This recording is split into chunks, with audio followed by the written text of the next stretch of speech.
محمد وآل محمد بآواز بلند صلوات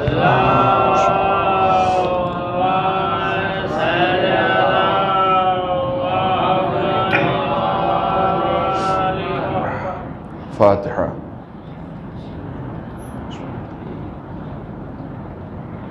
بسم الله الرحمن الرحيم.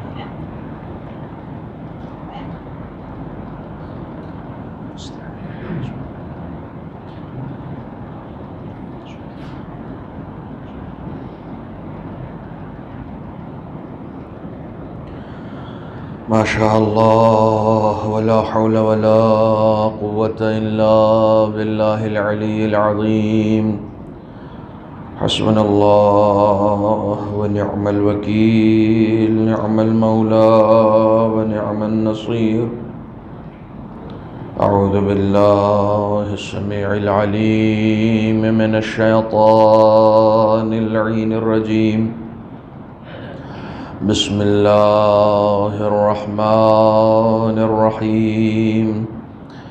الحمد لله الذي جازي كل صانع ورايش كل قانع وراحم كل ضارع ومنزل المنافع والكتاب الجامع بالنور الساطع، وهو للدعوات سامع وللكربات دافع وللدرجات رافع وللجبابرة قامع، فلا إله غيره ولا شيء يعدله، ليس كمثله شيء وهو السميع البصير اللطيف الخبير، وهو على كل شيء قدير. والصلاة والسلام والتحية والإكرام على السيد الأنام الذي سمي في السماء أحمد وفي الأرض أبي القاسم محمد.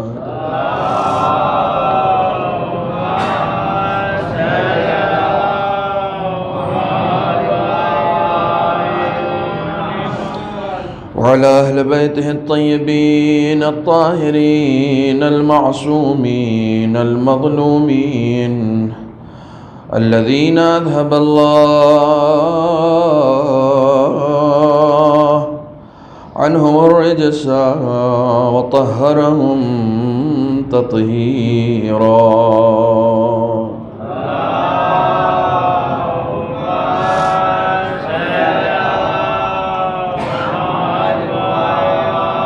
ولعنة الدائمة الباقية على أعدائهم وغاصبي حقوقهم ومنكري فضائلهم أجمعين. أما بعد، فقد قال الله الحكيم في القرآن الكريم: بسم الله الرحمن الرحيم. يا أيها الذين آمنوا ادخلوا في السلم كافة ولا تتبعوا خطوات الشيطان إنه لكم عدو مبين. صدق الله العلي العظيم.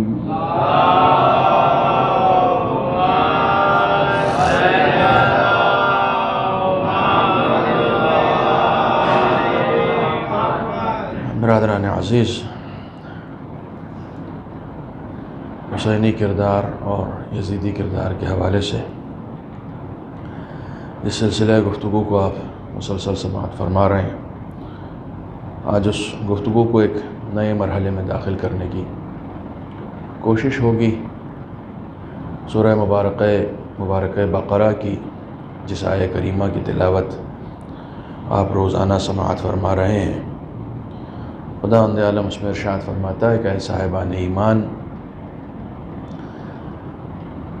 سلم میں پوری طریقے سے داخل ہو جاؤ، امن و آشتی میں پوری طریقے سے داخل ہو جاؤ، اسلام میں پوری طریقے سے داخل ہو جاؤ، یا ولایت و محبت اہل بیت میں پوری طریقے سے داخل ہو جاؤ۔ وَلَا تَتَّبِعُوا خُطُوَاتِ الشَّيْطَانِ، شیطان کی چالوں کی اور اس کے حربوں کی پیروی مت کرنا، وہ تمہارا کھلا ہوا دشمن ہے۔ یہاں پر جو قرآن نے یہ کہا ہے پوری طریقے سے داخل ہو جاؤ، اس کا مطلب یہ ہے کہ قرآن ہمیں متوجہ کرنا چاہ رہا ہے کہ تم نے جس اسلام کو اختیار کیا ہے، چونکہ اسلام فطرت کی آواز ہے، توجہ فرمائیے گا، اسلام فطرت کی آواز ہے، نیچر ہے، یعنی ایسا نہیں ہے کہ آپ کو کوئی اجنبیت محسوس ہوگی اسلام سے، اس دین سے یا اس کے قانون سے کوئی اجنبیت کا احساس نہیں ہوگا۔ آپ کو ایسا لگے گا کہ نہیں، یہ میرے نیچر کی آواز ہے، یہ میرے دل کی آواز ہے، یہ میرے دل سے بہت قریب ہے، ذہن و دل سے بہت قریب ہے، چونکہ اسلام دین فطرت ہے۔ چنانچہ اس اسلام میں کئی مرتبہ ایسا ہوتا ہے اس دین میں کہ بعض چیزیں جو احکامات کی شکل میں ہیں ان کو تو ہم مثلاً انجام دیتے ہیں، لیکن بعض مرتبہ آپ نے دیکھا ہوگا کہ اگر کوئی اسلامی حکم سے انکار نہ بھی کرے تب بھی پیروی کرنے کے لیے تیار نہیں ہوتا ہے۔ مثلاً میں مثال دے رہا ہوں، نماز تو مجھ سے پڑھ لی جاتی ہے، روزہ نہیں رکھ پاتا ہوں، روزے کا منکر نہیں ہے لیکن روزہ نہیں رکھ رہا ہے، ٹھیک ہے، باقی سب تو ٹھیک ہے مولانا، لیکن سود سے کہاں تک بچیں گے؟ ٹھیک ہے، میں بہت زیادہ ریز یعنی بالکل جیسے کہا جاتا ہے کہ بہت ہی چھوٹی چھوٹی مثالیں نہیں دینا چاہوں، لیکن اگر آپ اپنے اوپر غور کریں گے تو بہت سارے مسائل ایسے ہیں کہ جن کے بارے میں ہم کو معلوم ہوتا ہے کہ یہ حرام ہے، جن کے بارے میں ہم اچھی طریقے سے جانتے ہیں کہ یہ مخالفت ہے، دین کی مخالفت ہے، امام کی مخالفت ہے، خدا کی مخالفت ہے، قرآن کی مخالفت ہے، لیکن پھر بھی ہم کرتے ہیں۔ اب وہ کیوں کرتے ہیں وہ اپنی جگہ پر ہے، قرآن یہی کہہ رہا ہے، دیکھو جب آ گئے ہو تو پھر سرکشی نہیں کرو کہ نہیں یہ مجھے پسند ہے تو یہ میں نے لے لیا، یہ مجھے پسند نہیں آ رہا ہے۔ اسلام ایک کمپلیٹ پیکج ہے، توجہ فرمائیے گا، اسلام ایک کمپلیٹ پیکج کا نام ہے۔ آپ کو لینا ہے تو پھر پورا لینا ہوگا، چھوڑنا ہے تو پھر پورا چھوڑنا ہوگا۔ پہلے زمانے میں شادیوں میں بفے سسٹم نہیں ہوتا تھا، آج کل بفے سسٹم ہو گیا۔ بفے سسٹم کا مطلب کیا ہوتا ہے؟ ویج بھی لگا ہوا ہے، نان ویج بھی لگا ہوا ہے، سویٹس بھی لگے ہوئے ہیں، سب کچھ ہے۔ ویج میں بھی بہت سارے جسے کہا جاتا ہے کہ بہت ساری ڈشز ہیں، اور نان ویج میں بھی بہت ساری ڈشز ہیں، تو جو مجھے پسند ہوگا وہ میں لے لوں گا، جو میں کھا رہا ہوں گا، مجھے پنیر پسند ہے تو میں پنیر لے لوں گا، مجھے مثلا چکن کڑھائی پسند ہے تو میں وہ لے لوں گا، مجھے جو پسند ہوگا وہ میں لے لوں گا، جو مجھے نہیں پسند ہوگا وہ میں چھوڑ دوں گا۔ اسلام کوئی بفے سسٹم نہیں ہے کہ اپنی پسند کا اٹھا لو اور باقی چھوڑ دو۔ اسلام ایک کمپلیٹ پیکج ہے، لینا ہے تو پورا لو اور چھوڑنا ہے تو پورا چھوڑو، ٹھیک ہے۔ آپ انکار نہیں کر سکتے ہیں کسی بھی حکم خداوندی کا، آپ انکار نہیں کر سکتے ہیں کسی بھی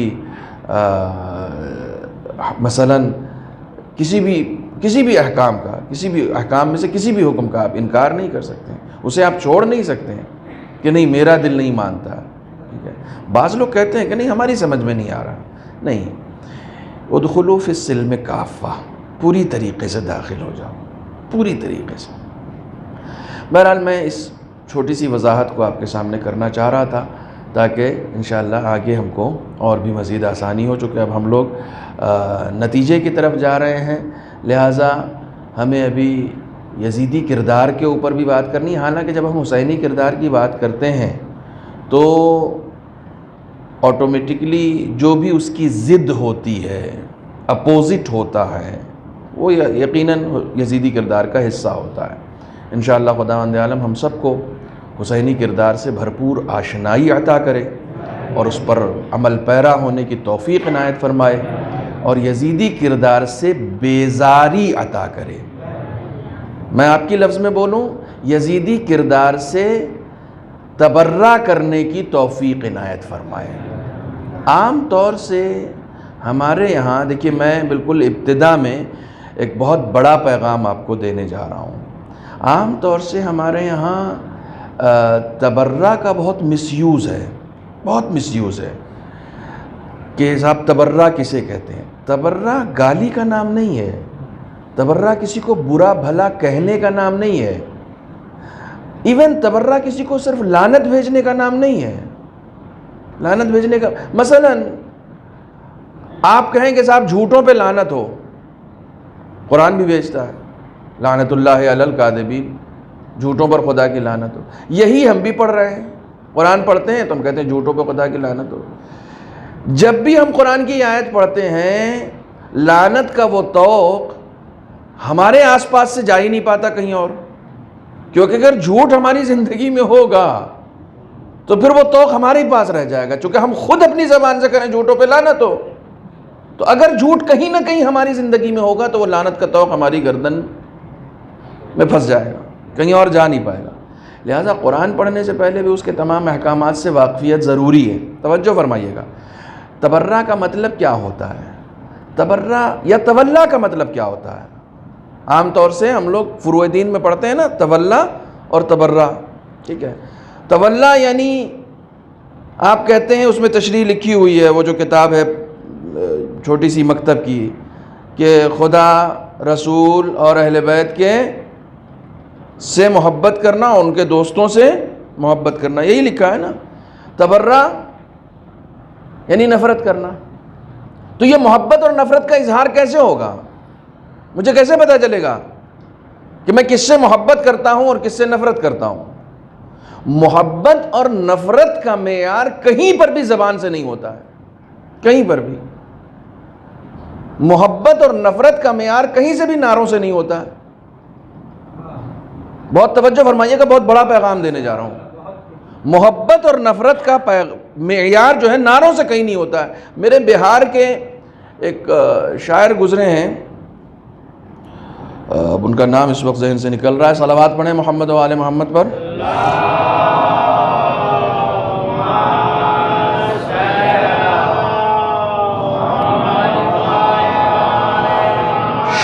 شعر آپ کو سنا دیتا ہوں. شاعر انشاءاللہ اس تک خداوند عالم ان کی قبر پہ رحمتیں نازل کرے. عظیم آباد کے شاعر تھے. اب دیکھیں یہاں پر بھی نعرہ ہے، کیسا کھلواڑ ہے اسلام کی تقدیر کے ساتھ. آپ لوگوں نے سنا ہوگا، کیسا کھلواڑ ہے اسلام کی تقدیر کے ساتھ، قتل شبیر ہوئے نعرہ تکبیر کے ساتھ. اب یہاں نعرہ ہے، یہاں نعرہ ہے، نعرہ تکبیر ہے، لیکن یہ کون سا نعرہ تکبیر ہے؟ یہ نعرہ تکبیر لگانے والا یا یہ ثابت کرنا چاہ رہا ہے کہ میں خدا کو پسند کرتا ہوں؟ خدا سے محبت کرنے والا کبھی حسین کا قاتل ہو سکتا ہے؟ اس کا مطلب نعرے سے نہیں پتہ چلتا، نعرے سے کبھی نہیں پتہ چلتا، عمل سے پتہ چلتا ہے. اور موجودہ دور میں آپ یزیدی کردار کی بات کر رہے ہیں نا، موجودہ دور میں آپ اس دور کے یزید کی بات کیوں کر رہے ہیں؟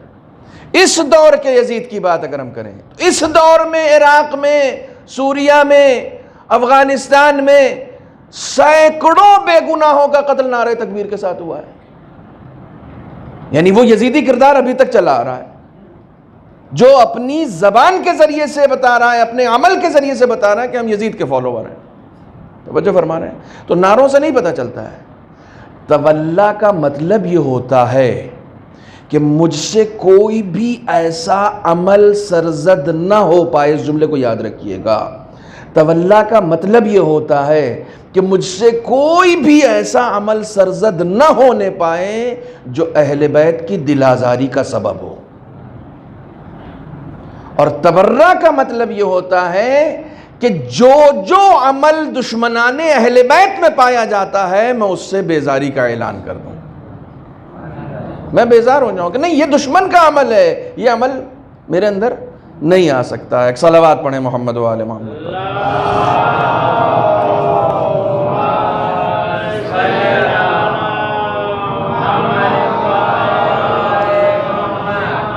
اب انشاءاللہ کل کی گفتگو سے میں جس حدیث قدسی کو آپ کے سامنے پیش کر رہا تھا، اسی حدیث قدسی سے تھوڑی سی بات کو آگے بڑھاتے ہیں اور اس کے بعد پھر انشاءاللہ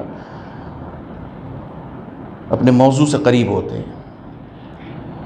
خداوند عالم نے جس حیات کو ہمیں عطا کیا ہے اس حیات کے حقیقی معنوں کو امام حسین نے ہمیں سمجھایا ہے کہ یہ حیات ابدی حیات ہے، یہ حیات نہ ختم ہونے والی حیات ہے۔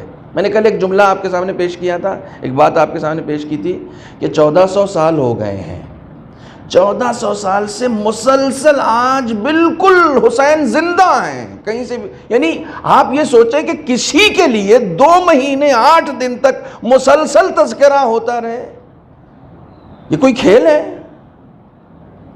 یہ کون کر سکتا ہے؟ یہ کون کر سکتا ہے؟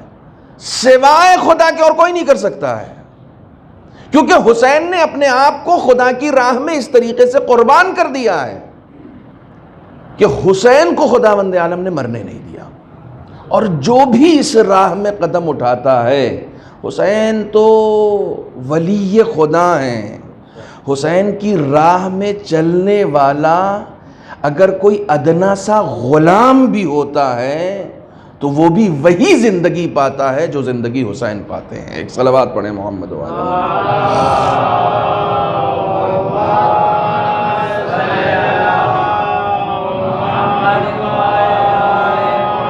کیونکہ خداوند عالم حی ہے اور اس نے یہ کہہ دیا ہے کہ عبدی اطیعنی اجعلک مثلی، اے میرے بندے میری اطاعت کر، میری پیروی کر، اجعلک مثلی، میں تجھے اپنے جیسا بنا دوں گا۔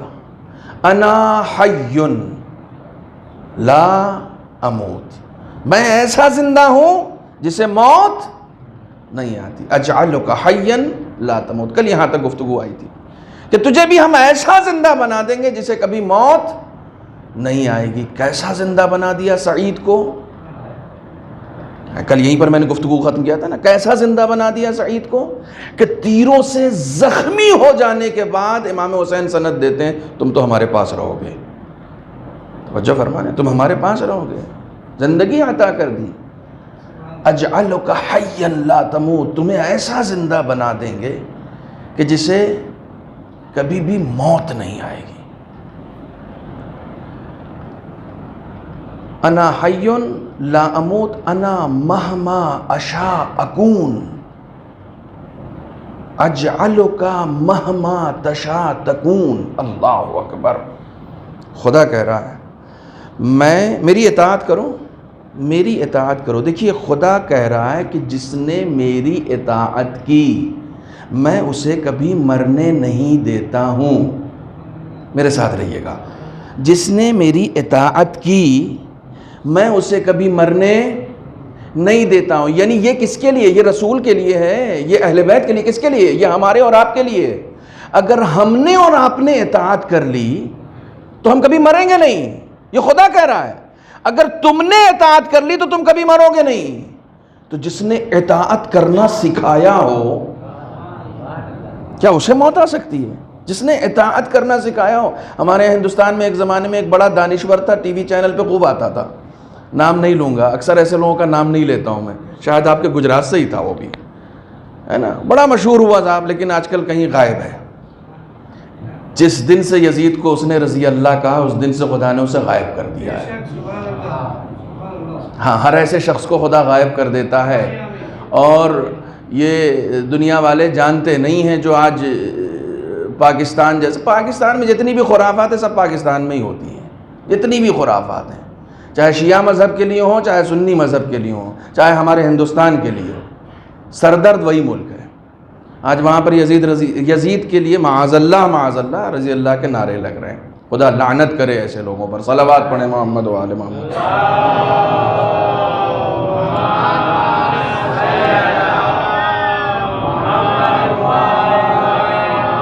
انا مہما اشاء اکون اجعلک مہما تشاء تکون.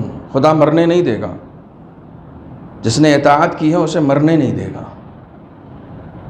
جو لوگ سعودی عرب گئے ہیں وہ جانتے ہیں کہ جنت البقیع میں جب آپ داخل ہوں گے نا تو آپ کو وہاں کھڑے ہو کے دعا نہیں مانگنے دیں گے. نہیں یہ مر گئے ہیں, ان سے نہیں مانگو. اکثر میں تذکرہ کرتا ہوں آیت اللہ محسن قرأتی کا, مفسر قرآن, خدا انہیں طول عمر عطا کرے. ایسے اساتذہ جو ہیں وہ ہمارے لیے مشعل راہ ہیں, مشعل راہ ہیں, بڑی شخصیت ہیں. اردو میں بہت ساری کتابیں ان کی چھپی ہیں, اگر کہیں مل جائیں تو ضرور پڑھیے گا. آقا محسن قرأتی کہتے ہیں ایک مرتبہ گئے حج کو, تو وہاں پر ظاہر سی بات ہے کہ ایک شیعہ جب جائے گا اور جنت البقیع جائے گا تو ممکن نہیں ہے کہ وہ جنت البقیع میں کھڑے ہو کے دست دعا نہ بلند کرے, ممکن نہیں ہے. وہ بڑی شخصیت تھے, ان کے ساتھ سیکورٹی گارڈ سب تھے, بڑی شخصیت. وہ کھڑے ہوئے, وہ بھی دعا مانگنے لگے, تو ایک آ گیا سمجھانے کے, ارے نہیں یہ آپ کیا کر رہے ہیں, آپ تو پڑھے لکھے آدمی لگتے ہیں, یہ لوگ تو مر گئے ہیں, ان سے آپ کیسے مانگ رہے ہیں؟ ہمارے پاس دلیل ہے کہ یہ نہیں دیتے. بہت توجہ رکھیے گا, ہمارے پاس دلیل ہے کہ یہ لوگ نہیں عطا کرتے ہیں. تو انہوں نے کہا کیسے بھائی, تمہارے پاس کیا دلیل ہے؟ کہا دیکھیے. اس نے جیب سے قلم نکالا اور قلم نکال کے وہاں گرا دیا جنت البقیع پہ, اور کہا یا حسن رضی اللہ, یہ قلم ہمیں دے دیجیے. یا علی ابن الحسین, یہ قلم ہمیں دے دیجیے. یا محمد باقر, سب کا نام لیا جتنے وہاں دفن ہیں. کہا دیکھیے اگر یہ زندہ ہوتے تو دے دیتے نا. تو جو فرمانا یہ دلیل ہے اس کی, یہ دلیل ہے کہ اگر یہ زندہ ہوتے تو یہ دے دیتے ہیں. محسن قرأتی صاحب نے کہا اچھا چھوڑو, پھر کس سے مانگیں؟ تم ہی بتا دو کس سے مانگیں. دلیل بھائی تم یہ کہہ رہے ہو ان سے نہ مانگیں, تو تم بتا دو کس سے مانگیں. کہا خدا سے مانگیں. کہا لاؤ پین لاؤ. کہا لاؤ پین لاؤ. اور وہ پین لیا اور پین گرا دیا. کہا خدا یا پین دے دے. کہا تمہارے حساب سے تو تمہارا خدا بھی مردہ ہی ہے. صلوات پڑھیں محمد و آل محمد.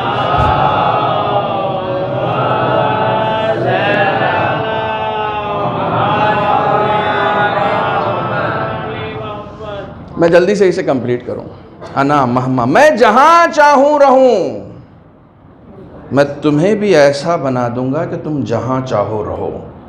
یہ بڑا سنگین مسئلہ ہے, میں نے چھوڑ دیا, حدیث قدسی بہت لمبی چوڑی ہے. میں جہاں چاہوں رہوں, تمہیں بھی میں ایسا بنا دوں گا کہ تم جہاں چاہو رہو. دیکھیے ملک سلیمان کا ذکر آپ نے قرآن میں پڑھا ہے, تخت بلقیس کا ذکر آپ نے قرآن میں پڑھا ہے, اور اس کے بعد مولا کائنات کی تاریخ آپ کے پیش نظر ہے. خدا کہہ رہے ہیں جس نے میری اطاعت کی میں اسے ایسا بنا دیتا ہوں کہ جیسے میں جہاں چاہوں رہوں. خدا کہاں ہے؟ وہ کہتا ہے نحن اقرب الیہ من حبل الورید. بہت توجہ رکھیے گا, میں شہرک حیات سے زیادہ قریب ہوں. اچھا یہ کون سا کمال ہے کہ میں جہاں چاہوں رہوں, تمہیں بھی ایسا بنا دوں گا کہ تم جہاں چاہو رہو. مثلا میں 8 دن پہلے 10 دن پہلے دہلی میں تھا, اب گجرات میں ہوں. تو میں پہلے دہلی میں رہنا چاہ رہا تھا, دہلی میں تھا, اب گجرات میں رہنا چاہ رہا ہوں تو گجرات میں ہوں. تو اس میں کمال کیا ہے؟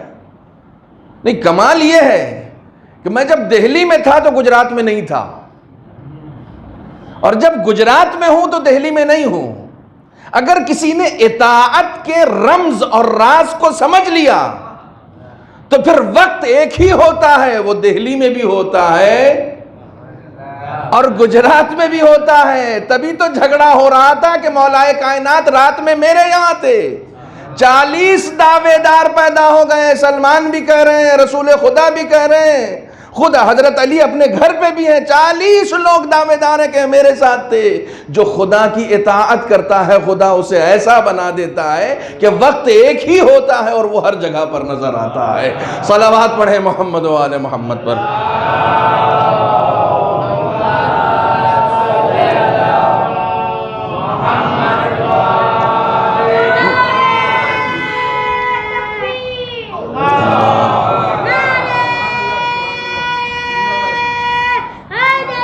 یا اس چیپٹر کو آج یہاں پر کلوز کر کے اور انشاءاللہ پھر گفتگو کو دوسری طرف لے کر جانا چاہ رہا ہوں کہ زندگی میں ہماری خدا ہونا چاہیے.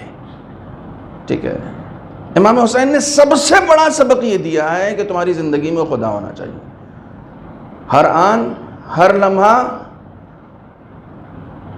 کسی بھی مرحلے میں خدا کی ذات سے غافل نہ ہونا. کسی بھی مرحلے میں جب انسان خدا کو اپنی زندگی میں رکھتا ہے. دیکھیے میں نے کل ایک جملہ کہا تھا کہ آپ خدا سے لڑائی مول نہیں لے سکتے. تھوڑا سا آگے بڑھ جائیں, جگہ پیچھے والوں کے لیے بن جائے, تھوڑی سی صلوات پڑھ کے آگے. دروازے والے تھوڑا سا آگے. یہ سب باب مدینۃ العلم کے بھکاری ہیں, اس لیے دروازے پر ہی بیٹھ جاتے ہیں. صلوات پڑھیں محمد و آل محمد.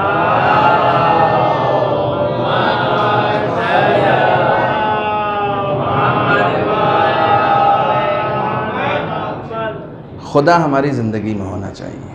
آگ کا کام جلانا ہے, آگ کی فطرت ہے جلانا. آپ دیکھیے عجیب و غریب مرحلہ ہے, عجیب و غریب مرحلہ ہے. ایسی آگ ہے کہ جلانے والا اس کے قریب نہیں جا سکتا. ایسی آگ ہے کہ پرندہ اگر اوپر سے اڑتا ہے تو وہ جل کر راکھ ہو جاتا ہے. ایسی آگ ہے. اور اس آگ میں جب ابراہیم کو ڈالا جا رہا ہے تو انسانوں کے ذریعے سے نہیں, منجنیق کے ذریعے سے ڈالا جا رہا ہے. اور آپ توکل کا سبق ابراہیم سے لے سکتے ہیں کہ اس آگ میں جب ڈالا جا رہا ہے, پھینک دیے گئے ہیں, ہوا میں معلق ہیں, فرشتوں میں کوہرام برپا ہو گیا, ابراہیم آگ میں گر رہے ہیں. یا اللہ اجازت دے, جاؤ جاؤ جاؤ, سب کو اجازت ہے. سارے فرشتے آئے, کوئی پانی لے کر آیا ہے, کوئی آگ بجھانے آئے. اجازت کسی کو نہیں. کہا پہلے ابراہیم سے پوچھنا کہ ابراہیم کی کیا رائے ہے. تم سب, ظاہر سی بات ہے کہ فرشتے نبیوں کے نوکر ہوتے ہیں, پہلے ابراہیم سے پوچھنا. تو سید الملائکہ آیا, ابراہیم حاجت ہے, آگ میں جا رہے ہو. کہا ہے تم سے تھوڑی ہے. اللہ اکبر, یہ آپ نے, تم سے تھوڑی ہے. یعنی ایسے عالم میں بھی خدا پر ایسا یقین ہے کہ اگر ہم اس پر یقین رکھتے ہیں تو وہی ہے جو آگ میں حرارت ڈالتا ہے, جو آگ کو گرم بناتا ہے, اسے ٹھنڈا بنانا بھی اسے آتا ہے. یہ خدا جانتا. آگ نے نہیں جلایا. آگ, ایک چھوٹا سا بچہ اگر اسے کوئی دریا میں ڈال دے تو وہ بچہ بچے گا؟ کبھی نہیں بچے گا. دریا کے تلاطم کا کام ہے سب کو ڈبو دینا. ایک صندوق میں بچہ کبھی نہیں بچتا, لیکن خدا چاہے گا تو بچے گا بھی, اور اس گھر میں پرورش پائے گا جو اس کے خون کا پیاسا ہے. لاکھوں بچوں کو فرعون نے صرف اس لیے قتل کیا کہ موسیٰ نہیں آئے. خدا نے بھی دکھا دیا کہ جب مجھے پالنا ہوتا ہے تو میں تیرے گھر میں پال کے دکھا دیتا ہوں, جب مجھے پالنا ہوگا. خدا کو آپ اثر انداز سمجھیں نا. جو کچھ بھی اثر ہے اس دنیا میں خدا کا ہے.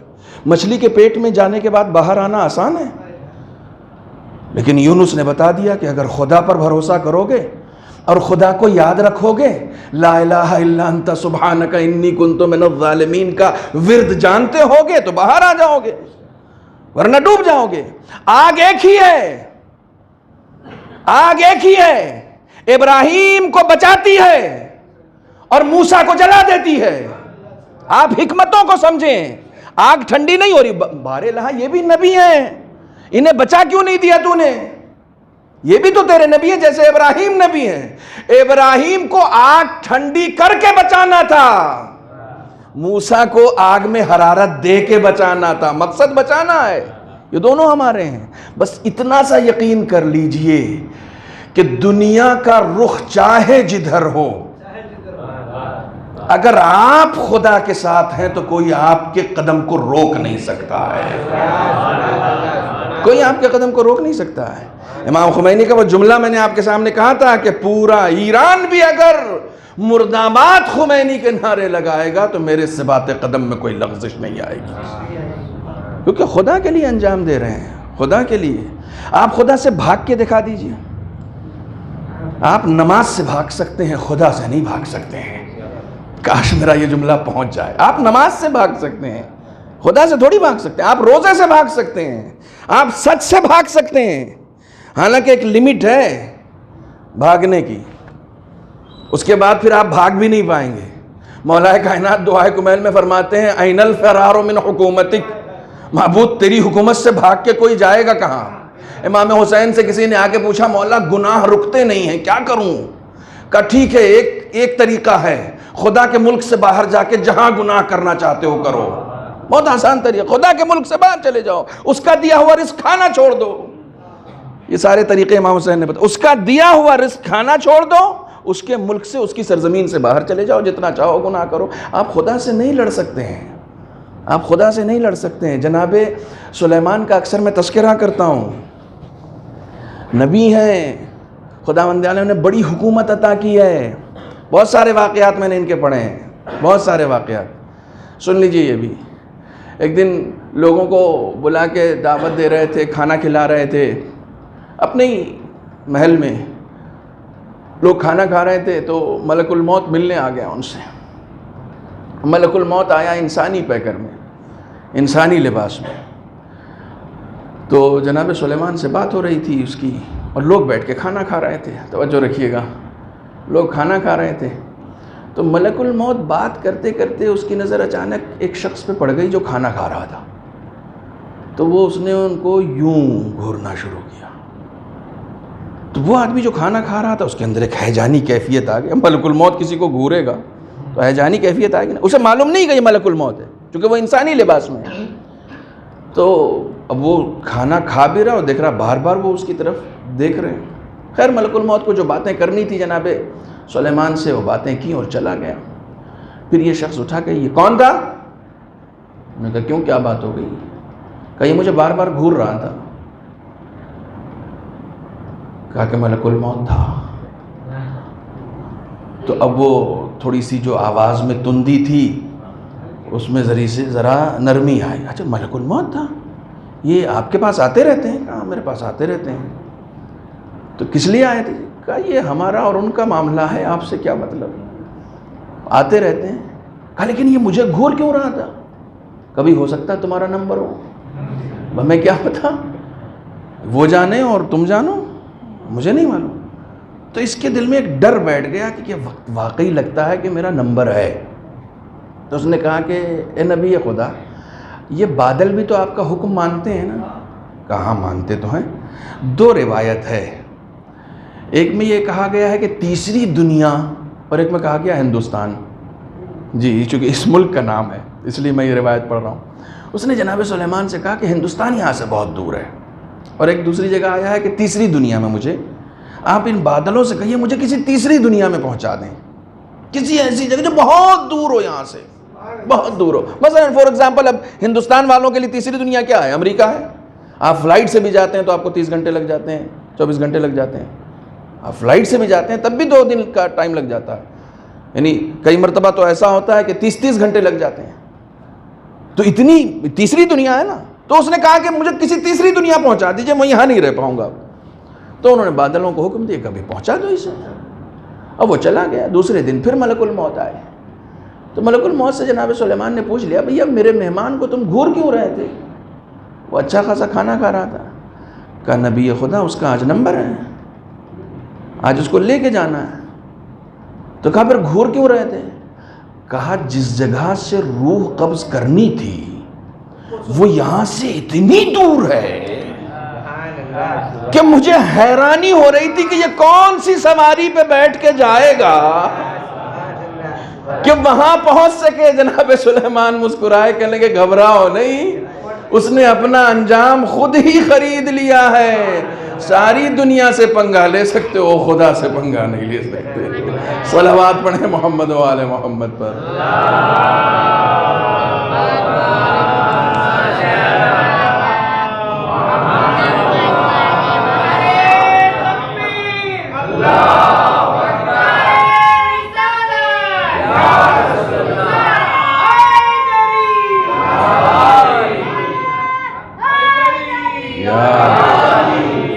آپ خدا سے تھوڑی لڑائی کر سکتے ہیں, آپ خدا سے تھوڑی لڑائی کر سکتے ہیں, خدا سے نہیں لڑائی سکتے. دیکھیے اس کی حکمتوں پر بھروسہ رکھیں، اس کے اوپر یقین رکھیں، وہ بڑا مہربان ہے، بڑا مہربان ہے۔ آپ کے گھر میں اگر 4-5 بچے ہو جاتے ہیں نا تو سب کی خواہشوں کو پورا کرنا بڑا مشکل ہو جاتا ہے، بڑا مشکل ہو جاتا ہے۔ وہ کتنا بڑا حکیم ہے، کتنا بڑا حکیم ہے۔ جناب موسیٰ کی 2 بیٹیاں تھیں، ایک داماد جو تھا وہ کمہار تھا، مٹی کے برتن بناتا تھا، دوسرا جو تھا وہ کسان تھا۔ ایک دن ایک بیٹی کے گھر پہ گئے، ایک ہی دن میں دونوں سے کہا مل لیں۔ ایک بیٹی کے گھر پہ گئے جس کا شوہر کمہار تھا، مٹی کے برتن بناتا تھا۔ تو داماد نے اپنی بیوی سے کہا کہ ذرا تمہارے ابا تو نبی ہیں نا؟ کہا نبی تو ہیں، کہ ان سے سفارش کرو کہ ذرا دھوپ ووپ خدا نکال دے، میرے برتن نہیں سوکھ رہے ہیں، اتنے سارے برتن بنا رکھے ہیں، برتن نہیں سوکھ رہے، اللہ سے سفارش کر دے۔ تو بیٹی نے کہا بابا آپ ذرا سا دعا کر دیجئے دھوپ ووپ نکل جائے، بہت دن سے۔ کہا ٹھیک ہے میں دعا کر دیتا ہوں، دھوپ نہیں نکلی ہے۔ دوسرے داماد کے یہاں گئے، وہ تھا کسان، اور اس نے اپنی بیوی سے کہا کہ ذرا ابا سے کہو، خدا سے کہے ذرا بارش تو ہو جائے، ہمارے سارے کھیت جو ہیں ویسے ہی سوکھے پڑے ہیں، تو لہلہا جائیں۔ تو جناب موسیٰ بھی کنفیوز ہو گئے، دعا کس کے لیے کرنی ہے، دھوپ کے لیے یا بارش کے لیے؟ خدا بند عالم سے کہا معبود میرے 2 داماد ہیں، میں کنفیوز ہوں کہ میں کس کے لیے دعا کروں، اور یہ پوری دنیا تیری بندگی میں ہے، سب دعا کر رہے ہیں، اتنی تضاد دعاؤں کے ساتھ تو سب کو عطا بھی کر رہا ہے اور راضی بھی رکھے ہوا ہے، یہ صرف تیرا کمال ہے۔ صلوات پڑھیں محمد و آل محمد پر۔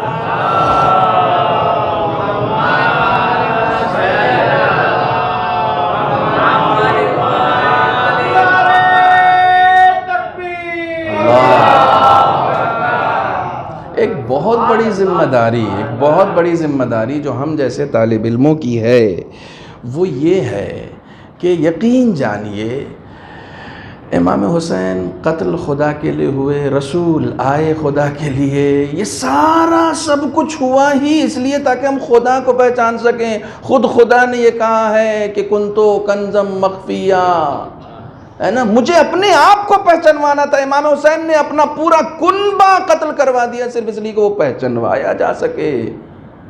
ہم سب کچھ کرتے ہیں، اسی کی بات نہیں کرتے ہیں، اس کی بات کرنا آپ امام حسین کو خوش کرنا چاہتے ہیں، خدا کی بات کیجیے۔ آپ حضرت علی کو خوش کرنا چاہتے ہیں، خدا کی بات کیجیے، خدا کی بات کیجیے،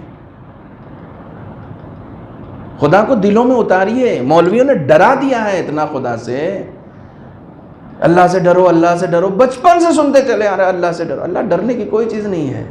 چھٹے امام فرماتے ہیں کہ اگر انسان کو پتہ چل جائے کہ خدا اس سے کتنی محبت کرتا ہے، ایک عام انسان کو اگر پتہ چل جائے کہ خدا کتنی محبت کرتا ہے، صرف اسے اندازہ ہو جائے تو وہ شوق میں مر جائے گا، شوق میں مر جائے گا۔ آپ دیکھیں اس نے جو قرآن شروع کیا ہے بسم اللہ، اس کے بعد کیا آیا ہے؟ رحمان، محبت کی بات کر رہا ہے۔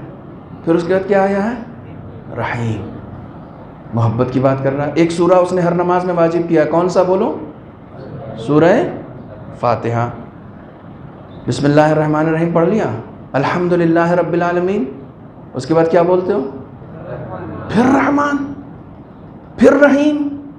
تم خدا سے جتنا قریب ہوتے جاؤ گے نا، صرف اس کی محبت کا اندازہ ہوتا چلا جائے گا، صرف اس کی محبت کا، صرف اس کی رحمانیت کا، صرف اس کی رحمانیت کا، کہ وہ کس طریقے سے، یعنی آپ دیکھیں، میں ابھی پڑھ رہا تھا ایک روایت، اور مجھے نہیں یاد ہے میں نے کبھی ممبر سے یہ روایت پڑھی، آج پہلی مرتبہ شاید پڑھ رہا ہوں، کہ مسئلہ یقین رکھنے کا۔ میں نے ابھی 2 دن پہلے جناب ابوذر کا ذکر کیا تھا آپ سے، مجھے بڑا اچھا لگ رہا آج اس طریقے سے بات کرنے میں، کہ حضرت علی کی محبت کا سودا نہیں کیا انہوں نے، اپنا پورا کنبہ ان کا کن مصیبتوں سے گزرا ہے۔ ربضہ میں گئے، شہر بدر کیے گئے، جب شہر بدر کیے گئے نا، اللہ اکبر، واقعاً پڑھنے والی روایت ہے، کل رزق کے حوالے سے بات ہو رہی تھی، واقعاً پڑھنے والی روایت۔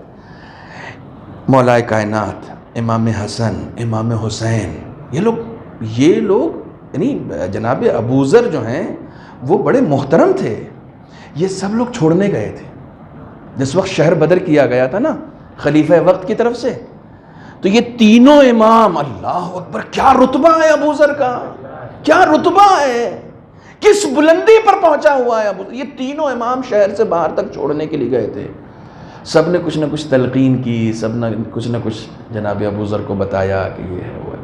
آخر میں جب رخصت ہونے لگی نا تو ایک بات جناب ابو ذر نے کہی، امام حسن امام حسین یہ لوگ چھوٹے ہی تھے، بڑے نہیں تھے، لیکن ان سب سے کہا کہ آپ ہمارے آقا ہیں، آپ مطمئن رہیں، میں جہاں بھی جاؤں گا اگر آسمان پر بادل کا ایک ٹکڑا بھی نہ ہو، نوجوانوں فالو کرنا اس کو، آسمان پہ بادل کا ایک ٹکڑا بھی نہ ہو، اور جہاں میں جاؤں وہاں پوری زمین پیتل کی ہو جائے، آسمان سے بارش ہونے کی کوئی امید نہ ہو اور زمین سے دانہ اگنے کی کوئی امید نہ ہو، پھر بھی میں اپنے رزق کے لیے پریشان نہیں ہوں گا، کیونکہ رزق کی ذمہ داری خدا نے لی ہے۔ اب اس سے بڑی کوئی روایت نہیں سنا سکتا ہوں، پھر بھی میں اپنے رزق کے لیے پریشان نہیں ہوں گا کیونکہ اس کی ذمہ داری خدا نے لی ہے۔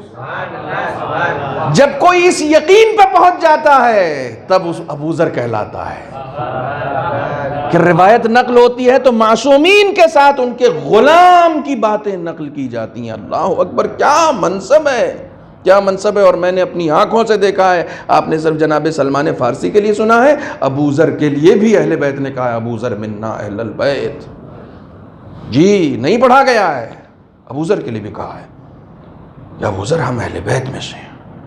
بڑا رتبہ ہے، بڑا رتبہ، کیا یقین ہے، کیا یقین ہے، کتنا خدا ہے زندگی میں۔ ہم اور آپ سوچتے ہیں کہ ہم بہت بڑے دیدار ہیں، ہم اور آپ سوچتے ہیں کہ ہم بہت بڑے مولائی ہیں، ہم بڑا کام کر رہے ہیں۔ ایک ذرا سا سختی ہو جائے نا تو امام باڑوں کے امام باڑے خالی ہو جاتے ہیں، ایک ذرا سا سختی ہو جائے۔ جس وقت رسول اسلام آئے تھے اس وقت رسول اسلام کو کتنی سختیوں کا سامنا کرنا پڑ رہا تھا، وہ ساری تاریخ آپ کے پیش نظر ہے۔ ایک شخص تھا جو بار بار جا کے کعبے کی دیوار سے ٹیک لگا کے کہتا تھا احد احد، خدا ایک ہے، خدا ایک ہے۔ سارے مشرکوں کے درمیان سب اس کو گھیر لیتے تھے، مارتے تھے، اتنا مارتے تھے کہ گر جاتا تھا، اتنا مارتے تھے کہ لہو لہان ہو جاتا تھا، بے ہوش ہو جاتا تھا۔ جناب حمزہ آتے تھے، زخم پوچھتے تھے، صاف کرتے تھے، پانی چھڑکتے تھے، ہوش میں آتا تھا، پھر کہتا تھا احد احد۔ یہ ہے ابو ذر، یہ ہے ابو ذر۔ خدا کے لیے لڑنا پڑتا ہے تب تمہیں مقام عطا ہوتا ہے، تب تمہیں مقام عطا ہوتا ہے۔ آپ بہت توقع رکھتے ہیں کہ خدا آپ کو سب کچھ دے دے، خدا کے لیے کیا کیا کیا ہے؟ کبھی گنا ہے؟ کبھی گنا ہے ہم نے کہ یہ کام ہم نے خدا کے لیے کیا ہے؟ کمال یہ ہے کہ خدا کے لیے ہم کچھ بھی کر لیں گے اس کے خزانے میں کچھ بڑھے گا نہیں، جو کچھ بھی کریں گے اپنے ہی لیے کریں گے، لیکن کبھی ہم گن سکتے ہیں کہ یہ کام ہم نے خدا کے لیے کیا ہے؟ بڑا سخت ہے، بہت سخت ہے۔ لہٰذا اپنے یقین اور اپنے توکل کو بڑھائیں، اور سب سے بڑی دولت جو کربلا سے امام حسین نے دی ہے وہ خدا کی ذات پر یقین ہے اور خدا کی ذات میں فنا ہو جانا۔ یہ سب سے بڑا درس ہے کربلا کا، سب سے بڑا درس ہے، خدا کی ذات میں خود کو فنا کر دینا۔ کہ راوی کہتے ہیں کہ جیسے جیسے عصر عاشور کا وقت قریب آتا جاتا تھا امام حسین کا چہرہ کھلتا جاتا تھا۔ کیوں؟ کیونکہ جو وعدہ طفلی تھا اس کے قریب جا رہے تھے کہ ہاں میں نے وعدہ ادا کر لیا، ہاں میں نے وہ وعدہ ادا کر لیا، جو کام مجھے خدا کے لیے کرنا تھا، جو کام مجھے خدا کے لیے کرنا تھا۔ بہرحال ایک طرف یہ حسینی کردار ہے، اب یہاں میں روک رہا ہوں اس کو، اب میں آج شروع کر رہا ہوں ایک دوسری طرف یزیدی کردار ہے، بالکل اپوزٹ۔ میں آپ کو آج ایک بات بتا دوں کہ اگر کسی بھی شے کو پہچاننا ہے تو اس کی ضد کو پہچانا جاتا ہے جو اس کے اپوزٹ ہوتی ہے۔ روشنی کی قدر انہی کو ہوتی ہے جنہوں نے اندھیرے کو جھیلا ہوا ہوتا ہے۔ جو اندھیرے کو نہیں جھیلتے وہ روشنی کی قدر نہیں کرتے۔ جو پیدا ہی ہوئے ہیں روشنیوں میں، میرے خیال میں ہماری عمر کے لوگوں نے تو لالٹین سے پڑھا ہی ہے نا، اب یہ بچے ہیں، انہوں نے لالٹین نہیں دیکھی ہے، انہیں قدر نہیں ہوگی شاید اتنی جتنی ہمیں ہے، کیونکہ ہم نے لالٹین میں پڑھائی کی ہے، ہمیشہ اپوزٹ کے ذریعے سے۔ لیکن یہ جو کردار سمت مخالف کے ہیں امام حسین کے مقابلے میں، جہاں ایک طرف حق کا کردار ہے اور ایک طرف باطل کے کردار ہیں، ایک طرف نوری کردار ہے، ایک طرف ظلمانی کردار ہے، ایک طرف علمی کردار ہے، ایک طرف جہل کا کردار ہے، ایک بات یاد رکھیے گا، ان کا اپنا کوئی وجود نہیں ہوتا، کوئی وجود نہیں ہوتا، یہ بات ذہن میں بٹھائیے گا۔ نور اس کا اپنا ایک وجود ہوتا ہے، اپنا ایک ذاتی وجود ہوتا ہے۔ علم، میں سمجھاؤں گا کہ میں کیا کہہ رہا ہوں۔ علم کا اپنا ایک ذاتی وجود ہوتا ہے، ٹھیک ہے، جس کو آپ پہچان سکتے ہیں۔ جہل کا کوئی وجود نہیں ہوتا ہے۔ تو آپ کہیں گے مولانا کیسی بات ہے، کہنے جہل تو ہے نا، موجود تو ہے، لیکن وجود نہیں ہے اس کا۔ ظلمت کا کوئی وجود نہیں ہے۔ وجود کس چیز کا ہوتا ہے؟ ایک وجودی شے ہوتی ہے اور ایک عدمی شے ہوتی ہے۔ عدمی یعنی نتھنگ، ٹھیک ہے، نتھنگ، کچھ ہے نہیں۔ دیکھیے مجھے نور چاہیے، ٹھیک ہے، تو آپ نے یہ لائٹ جلا دی، آپ نے یہ لائٹ جلا دی، کیوں؟ اس کا اپنا وجود ہے۔ مجھے اندھیرا چاہیے، آپ کیا جلائیں گے؟ آپ کیا لائیں گے کہ اندھیرا آ جائے؟ کچھ لا سکتے ہیں آپ کہ مجھے اندھیرا چاہیے؟ نہیں صاحب، اندھیرا نہیں لا سکتے۔ کوئی وجود ہوتا تو لے آتے، تو پھر کیسے آئے گا؟ کہ نور کو بند کرنا پڑے گا۔ کاش میں اپنی بات پہنچا سکوں کہ میں کیا عرض کر رہا ہوں۔ اس نور کو بند کرنا پڑے گا تب وہ آئے گا۔ اس کا کوئی وجود نہیں ہے کہ ہم اس کو لا سکیں کہ بھئی اب تم لوگ جاؤ، ہم آ رہے ہیں۔ ظلمت یہ کہے، اندھیرے یہ کہیں نوروں سے کہ بھئی آپ لوگ جائیے، اس کے اندر اتنی طاقت ہی نہیں، اس کے اندر ایک طاقت ہی نہیں۔ مثلا آپ ایک ایکسپریمنٹ کرتے ہیں، یہ ماشاءاللہ مسجد آپ کی بہت بڑی ہے، ہر جگہ آپ نے کھڑکی دروازے لگا رکھے ہیں۔ فار ایگزامپل یہ جو ایریا ہے، اس ایریے میں دیکھیے ذاتی وجود کو میں سمجھانے کی کوشش کر رہا ہوں۔ اس ایریے میں چاروں طرف سے یہ آپ یہاں پردے لگا دیجئے اور بالکل چاروں طرف سے اسے پیک کر دیجئے، ٹھیک ہے، چاروں طرف سے پیک کر دیجئے، اور یہاں پر خوب روشنی آپ کر دیں، خوب روشنی۔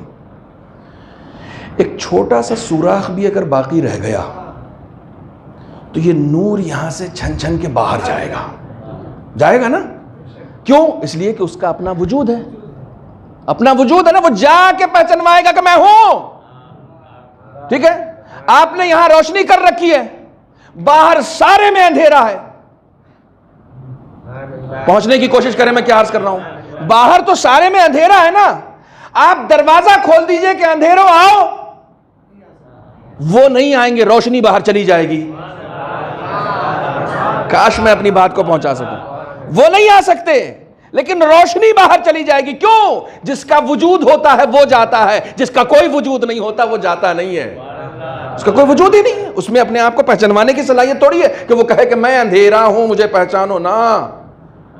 نیبر آپ محتاج ہو اس کے، یہ نہیں ہوگا تب آپ ہوگے، یہ نہیں ہوگا۔ تو جتنے اندھیرے ہیں وہ اپنے آپ کو پہچانوانے کے اتنے محتاج ہوتے ہیں کہ جو نور ہو یا نور کا نمائندہ ہو اسے مٹا دینا چاہتے ہیں تاکہ مجھے پہچان سکو۔ اگر آپ یہاں تک پہنچ گئے ہیں تو پھر آپ سمجھ جائیں گے کہ کربلا میں یزید حسین کو کیوں مارنا چاہتا تھا، کیونکہ اس کا کوئی ذاتی وجود نہیں تھا، وہ اپنے وجود کو پہچانوانا چاہتا تھا، اس نور کو بند کرنا چاہتا تھا تاکہ خود کو پہچانوا سکے۔ اس کے بس کی نہیں تھی،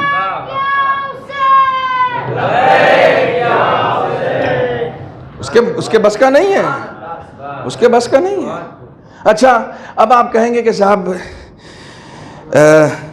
بھیڑ ہے، کثرت ہے، جہاں کثرت ہوتی ہے وہاں لوگ جیت جاتے ہیں۔ دن میں سورج رہتا ہے، رات میں رہتا ہے؟ رات میں روشنی کیوں نہیں رہتی؟ جو رہتی ہے وہ بھی چاند کی رہتی ہے، ٹھیک ہے؟ اور جب چاند نہیں ہوتا ہے تو بالکل اندھیرا ہوتا ہے۔ دن میں ہوتا ہے سورج، توجہ فرمائیے گا میں کیا عرض کر رہا ہوں، اور رات میں ہے اندھیرا۔ باہر جو ظلمت ہے وہ بہت کثرت میں ہے، بہت کثرت میں ہے، لیکن اگر کوئی چھوٹا سا بچہ ایک ماچس کی تیلی بھی جلا دے گا تو وہ اندھیرے کا سینہ چاک کر دے گا۔ میری بات اس طریقے سے پہنچ ہی نہیں رہی جس طریقے سے میں پہنچانا چاہ رہا ہوں۔ پوری دنیا میں اندھیرا ہے، پوری دنیا میں اندھیرا ہے، اور پوری دنیا ایک بیابان کی شکل میں ہے۔ اس بیابان میں ایک ماچس کی تیلی بھی جل جائے گی نا تو اندھیرا کسی کو دکھے یا نہ دکھے وہ نور سب کو نظر آئے گا۔ وہ اکیلے ایک شمع پورے اندھیروں سے لڑ رہی ہوگی۔ آپ کہیں گے صاحب اتنی کثرت میں ہے اندھیرا، اس کے بعد بھی وہ اس سے لڑ نہیں پا رہا ہے۔ لڑتا وہ ہے جس کے پاس اپنا کوئی وجود ہوتا ہے، جس کے پاس اپنا کوئی وجود نہیں ہوتا اس میں لڑنے کی تاب نہیں ہوتی ہے۔ حق کا وجود ہے، باطل کا کوئی ذاتی وجود نہیں ہوتا۔ باطل کو ہماری تعبیروں میں، اسلامک تعبیروں میں پانی کے بلبلے سے تعبیر کیا گیا ہے۔ پانی کا بلبلا کوئی وجود ہے اس کا کوئی وجود ہی نہیں ہے، نہ وجود ہے نہ عمر، کچھ بھی نہیں ہے، وہ ہوتا ہی پانی کے دم پر ہے۔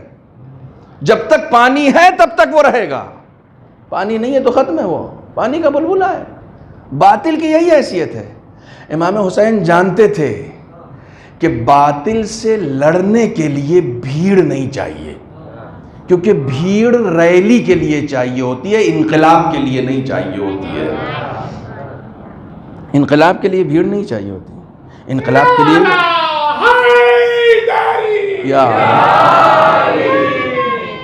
انقلاب کے لیے کردار چاہیے ہوتے ہیں، کردار چاہیے ہوتے ہیں۔ میں آج صرف شروعات کر رہا ہوں، آج صرف آغاز کر رہا ہوں، چونکہ 2-3 مجلسوں سے زیادہ بچی نہیں، تاکہ میں یزیدی کیریکٹرز کو بھی آپ کے سامنے لا سکوں۔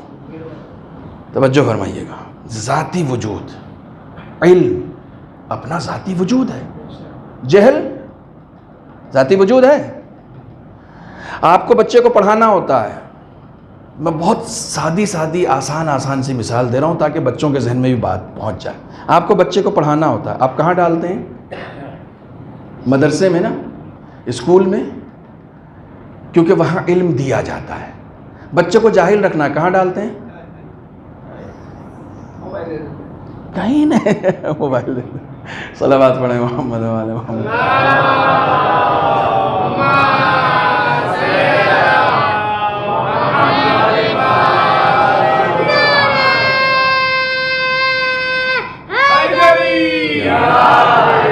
میں صرف اتنی سی بات سمجھانا چاہ رہا ہوں کہ اگر جیسے علم دینے کے لیے مدرسے کھلے ہوئے ہیں، مسجدیں کھلی ہوئی ہیں، امام باڑے کھلے ہوئے ہیں، اگر جہالت بھی کوئی چیز ہوتی تو اسے دینے کے لیے کوئی چھوٹا سا مرکز تو کھلتا نا، کہ ہاں آؤ بھائی ہم جاہل بناتے ہیں نا۔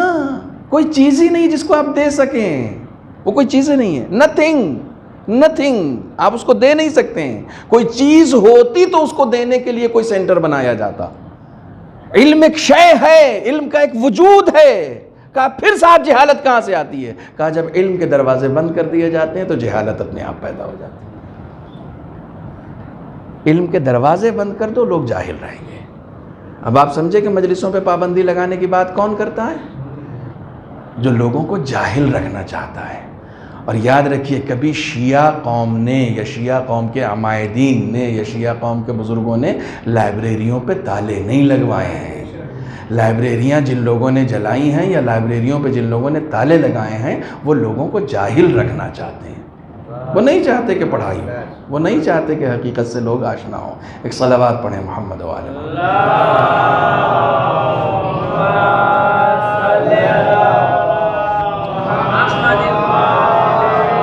میں صرف ایک چیز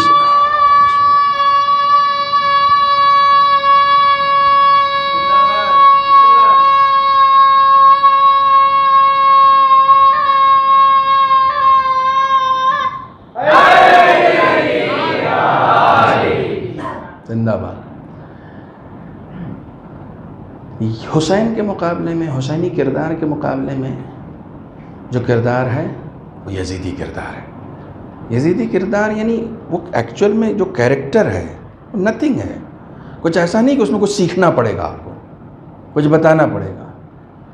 جتنے علم کے دروازے ہیں سب کو بند کر دیجئے، جتنے سعادت کے دروازے ہیں سب کو بند کر دیجئے، جتنے حق کے دروازے ہیں سب کو بند کر دیجئے، اپنے آپ یہ پنپ جائیں گے، اپنے آپ پنپ جائیں گے۔ ایک چیز جو یزیدیوں کی شاید بچے بچے جانتے ہوں، ایک صفت، وہ کیا ہے؟ شقاوت ہے نا، شقی کہتے ہیں نا، شقی۔ خاص طور سے کربلا میں جو صفت ہے یزیدیوں کی وہ ہے ایک شقاوت۔ جہاں جہاں شقاوت پائی جاتی ہے، ٹھیک ہے، جہاں جہاں بھی شقاوت پائی جاتی ہے اس کا حسین سے کوئی واسطہ نہیں۔ یہ یزیدی صفت ہے، یہ یزیدیوں کی صفت ہے۔ ظلم سے آپ تعبیر کر سکتے ہیں اس کو، شقاوت۔ رسول اکرم صلی اللہ علیہ وآلہ وسلم کا ارشاد ہے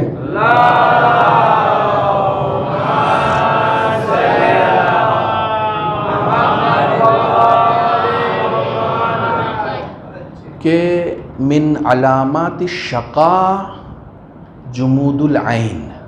4 چیزیں ہیں، صرف ایک چیز آج سنیے۔ شقاوت کی علامتوں میں سے ایک علامت آنکھوں کا جم جانا ہے۔ شقی انسان گریہ نہیں کرتا ہے۔ جو شقی ہوتے ہیں جو لوگ، وہ گریہ نہیں کرتے ہیں۔ اور اہل عرفان اور اہل سیر و سلوک یہ کہتے ہیں کہ بغیر گریہ کے انسان کسی مقام تک پہنچ ہی نہیں سکتا ہے۔ کہیں پہنچنا ہے تو اس کے لیے گریہ ضروری ہے، اس کے لیے گریہ ضروری ہے۔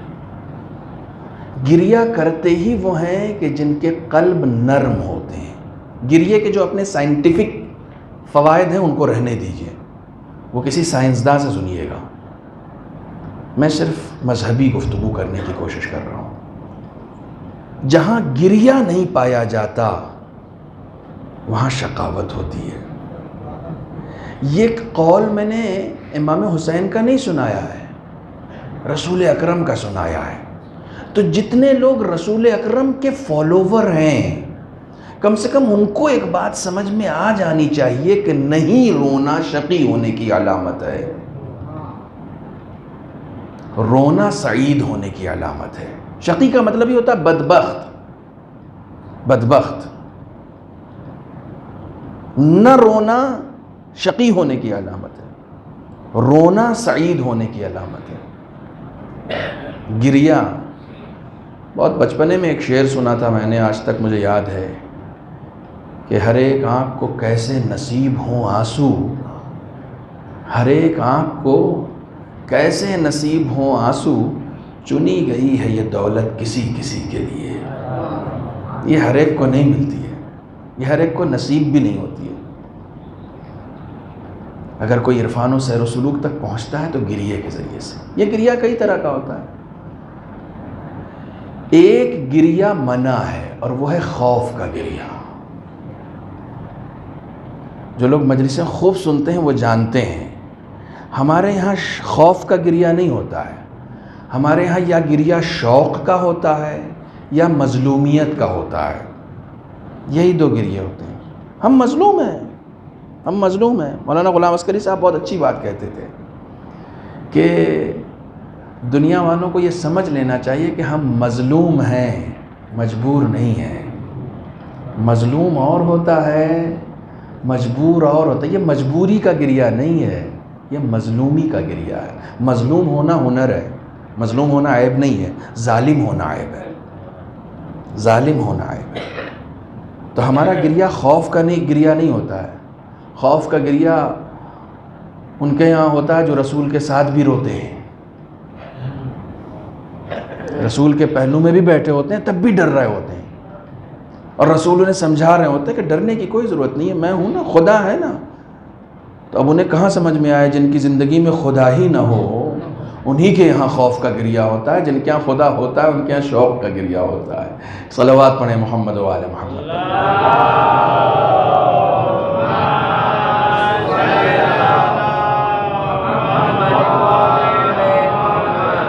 شقاوت اور بدبختی کی علامتوں میں سے ایک علامت یہ ہے کہ اس کے یہاں گریہ نہیں پایا جاتا.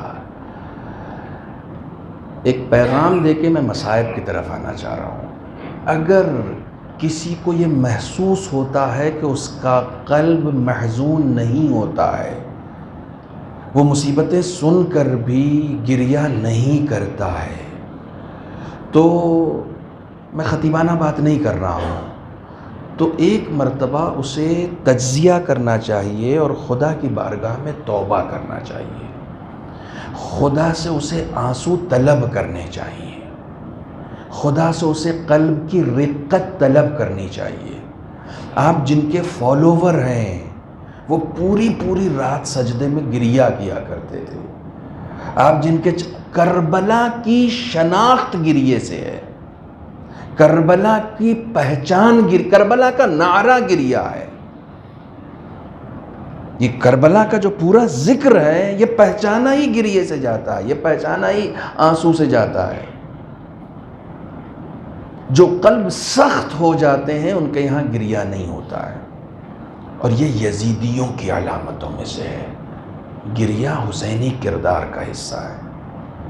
آپ کو کربلا والوں کے یہاں بھی گریہ نظر آئے گا، لیکن کسی کا بھی گریہ جو ہے وہ خوف کا گریہ نہیں تھا کہ نہیں ہمارے اوپر مصیبتیں آ رہی ہیں اب کیا ہوگا، اس لیے گریہ نہیں ہے، مظلومیت کا گریہ تھا. جناب زینب اگر رو رہی تھی تو بھائی کی مظلومیت پر. آپ دیکھیں کل میں نے جناب امام سید سجاد کے حوالے سے گفتگو کی، اور آج میں چونکہ کل مصائب کے باب میں ہی امام حسین کی 4 سالہ بیٹی کا جو ذکر ہو رہا تھا وہ رہ گیا تھا، لیکن میں کل امام سید سجاد کے حوالے سے سوچ رہا تھا چونکہ کل یہاں ایک موت ہوئی تھی. آپ ذرا سا تصور کریں، ایران کے ایک خطیب ہیں، ان کا ایک بڑا عجیب و غریب جملہ ہے.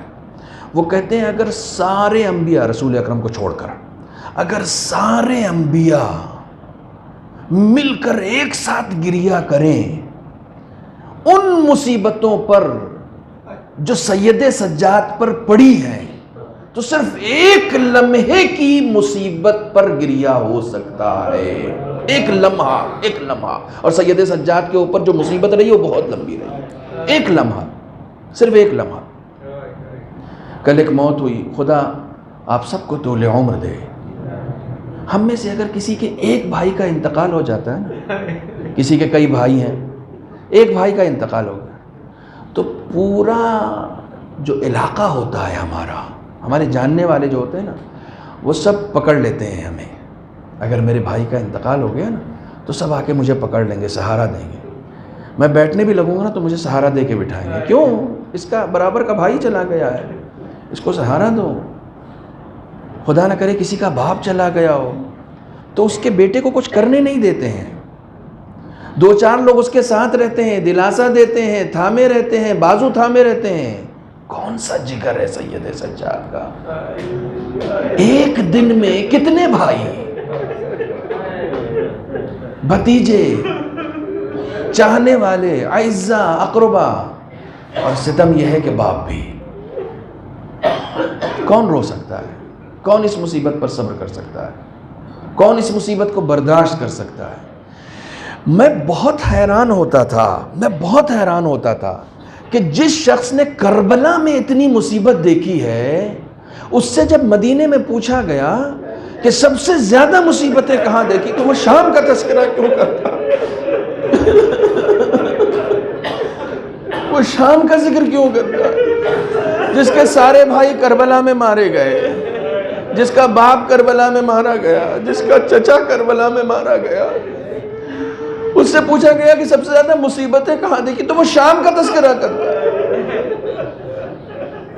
آپ تصور نہیں کر سکتے ہیں کہ کیا مصیبت ہے شام میں، کیا مصیبت ہے۔ جن کے احترام میں نبی کھڑے ہو جایا کرتے تھے، ان کے بچوں پر ایسا ظلم و ستم۔ کون سی مصیبت تھی؟ 3 مرتبہ شام کہا ہے، 1 مرتبہ بھی نہیں کہا۔ دیکھیے امام جب کچھ کہتا ہے نا تو اس کے پیچھے حکمت ہوتی ہے، اس کے پیچھے حکمت ہوتی ہے۔ کہاں کی مصیبت؟ الشام الشام الشام، 3 مرتبہ۔ کیوں 3 مرتبہ؟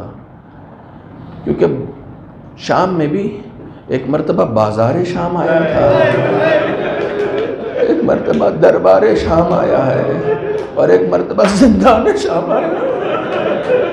سید سجاد نے ہر جگہ مصیبت برداشت کی، ہر جگہ مصیبت برداشت کی۔ اور مصیبتوں کا ذکر پھر کبھی۔ لیکن حسین کی ایک چہیتی بیٹی ہے، رو لیجئے، پتہ نہیں پھر ہمیں گریہ کرنے کا موقع ملے نہیں ملے۔ حسین کی ایک چہیتی بیٹی ہے۔ آپ کو معلوم ہے نا کہ ہر لمحہ حسین کے جتنے بھی قریبی لوگ تھے، چاہنے والے تھے، ان سب کو فکر اس بچی کی تھی۔ بہت پیاری تھی نا، جو بابا کے سینے پر لیٹتی ہو، جو نازوں کی پلی ہو، اس کی گردن کو رسی میں باندھ دیا جائے، دیار پہ دیار پھرایا جائے۔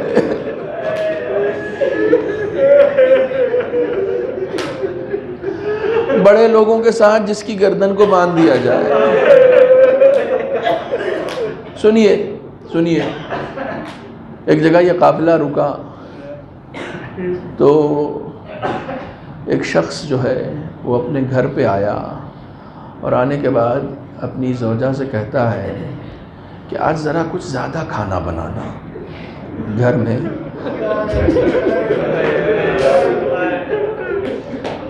آج گھر میں کچھ زیادہ کھانا بنانا۔ تو زوجہ کہتی ہے کیوں؟ کہا میں ابھی بازار شام سے آ رہا ہوں، میں نے عجیب و غریب اسیر دیکھے، اس سے پہلے ایسے اسیر نہیں دیکھے تھے، میں چاہتا ہوں ان کے لیے کچھ کھانا لے کر جاؤں۔ ہر شب جمعہ وہ نظر بھی کرتا ہے، چاہنے والا بھی ہے۔ کھانا بنوایا، کھانا بنوا کر لے کر آیا۔ اس کی بیوی بھی ساتھ میں آئی، اور آنے کے بعد بیوی کے سامنے کھجور رکھ دیا گیا، کھانا رکھ دیا گیا۔ وہ بیوی کہتی ہے کہ اے شہزادی، آپ اپنی اس بچی سے کہیے، یہ جو چھوٹی سی بچی ہے، اپنی اس چھوٹی سی بچی سے کہیے میرا دل کہہ رہا ہے، میرا دل کہہ رہا ہے کہ خدا اس بچی کی دعا رد نہیں کرے گا۔ اس بچی سے کہیے کہ یہ خورمہ کھا لے اور ہمارے حق میں دعا کر دے، ہمارے حق میں دعا کر دے۔ جناب زینب نے کہا خورمہ تو یہ بچی کھا لے گی، لیکن پہلے یہ بتا دو یہ صدقے کا تو نہیں ہے، صدقے کا تو نہیں ہے نا، دعا بھی کر دے گی، پہلے تم دعا بتا دو تاکہ تمہارے لیے دعا کر دی جائے۔ تو اس نے کہا دعائیں ہماری 2-4 دعاؤں کا ذکر کیا ہے کہ جس طریقے سے آپ لوگ اسیر ہوئے ہیں اس طریقے سے ہم اسیر نہ ہوں، ساری دعائیں کر دیں۔ آخر میں ایک دعا کرتی ہے، کہتی ہے دعا کر دیجئے کہ جلد سے جلد مدینے جانا نصیب ہو جائے۔ اللہ اکبر، اللہ اکبر۔ دیکھیے میں آپ کے شہر میں آیا ہوں، میں دور سے آیا ہوں، اگر کوئی میرے شہر کا نام لیوا یہاں مل بھی جائے گا نا تو میں اس سے پوچھوں گا کیسے جانتے ہو، کہاں کے رہنے والے ہو، میرے شہر سے کیسے آشنا ہو۔ زینب کے سامنے کوئی مدینے کا نام لے لے، زینب کے دل پہ کیا گزرے گی۔ زینب نے جیسے ہی مدینے کا نام سنا، کہا مدینے میں کسے جانتی ہے تو؟ کہا مدینے میں میرا آقا حسین رہتا ہے۔ کہا دعا کر دیجئے جلد از جلد مدینے جانا نصیب ہو تاکہ ہم اپنے آقا حسین کی زیارت کر سکیں۔ کہا مدینے میں صرف مردوں کو جانتی ہے یا کسی عورت کو بھی جانتی ہے؟ ایک مرتبہ بی بی کہتی ہے کہ عورتوں کو کیسے نہیں جانوں گی، مدینے میں میری بی بی جناب زینب بھی رہتی ہے، جناب ام کلثوم بھی رہتی ہے۔ کہا اب دیکھے گی تو پہچان لے گی۔ کہا ارے میں سب کو بھول سکتی ہوں، اپنی شہزادی کو کیسے بھول سکتی ہوں؟ جناب زینب نے چہرہ دکھایا، کہا ام حبیبہ تجھے پہچانا نہیں، میں زینب تو حسین کے پاس جانا چاہتی ہے، تو حسین کے پاس جانا چاہتی ہے، وہ حسین کا سر نو کے نیزہ پر۔ اللہ اکبر اللہ۔ میں بہت زیادہ طولانی مصائب پڑھنے کا عادی نہیں ہوں، لیکن میں نے آپ سے کہا کہ مجھے نہیں معلوم کہ میں کس طریقے سے یہاں پر زیادہ مصائب پڑھ رہا ہوں۔ اس بچی نے کس جگر سے دعا کی ہوگی، کس جگر سے؟ مظلوم ہے، مظلوم ہے۔ کوئی رات ایسی نہیں گزرتی جس رات اپنے بابا کو یاد نہ کرتی ہو، اپنے بابا کو یاد کر کے نہ روتی ہو، کوئی رات ایسی نہیں گزرتی۔ زندان شام ہے، آدھی رات میں زندان شام سے گریے کی آواز بلند ہوئی، تو ایک مرتبہ یہ گریہ اتنا بلند ہوا کہ یزید کے دربار تک پہنچ گیا۔ تو یزید نے پوچھا کہ یہ شام کے زندان سے رونے کی آواز کیوں آ رہی ہے؟ تو کسی نے بتایا کہ حسین کی ایک چھوٹی سی بچی ہے، اس نے حسین کو خواب میں دیکھ لیا ہے، اب وہ اپنے بابا کو یاد کر کر کے رو رہی ہے۔ تاریخ کہتی ہے کہ یزید ملعون نے حسین کا سر تشت میں رکھا اور کہا جاؤ اگر بابا کو یاد کرتی ہے تو یہ سر اسے دے دو۔ اب ملعون تشت میں سر رکھ کر لے کر آیا ہے۔ آپ ذرا سا تصور کریں، ملعون سر رکھ کے لے کے آیا ہے تو چونکہ سر ڈھکا ہوا تھا، بچی یہ سمجھی کہ شاید مجھے روتا ہوا دیکھ کر میرے لیے کھانا لے کر آیا۔ ایک مرتبہ تشت کو ہٹا دیا، کہتی ہے مجھے کھانا نہیں کھانا ہے، مجھے میرا بابا چاہیے۔ تو آنے والا سر سے اس پوش کو ہٹاتا ہے، کہتا ہے میں بابا ہی لے کر آیا ہوں۔ اللہ اکبر۔ کٹے ہوئے سر کو بچی نے جیسے ہی دیکھا اپنے بابا کے سر کو گود میں لیا، نوحہ پڑھنا شروع کیا، من الذی ایتمنی فی صغر سنی، من الذی قطع وریدے،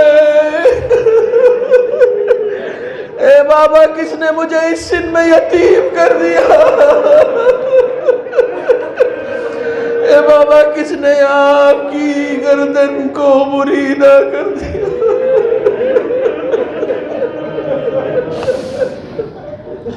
الا لعنت اللہ علی القوم الظالمین وسيعلم الذین ظلموا أي منقلب ينقلبون۔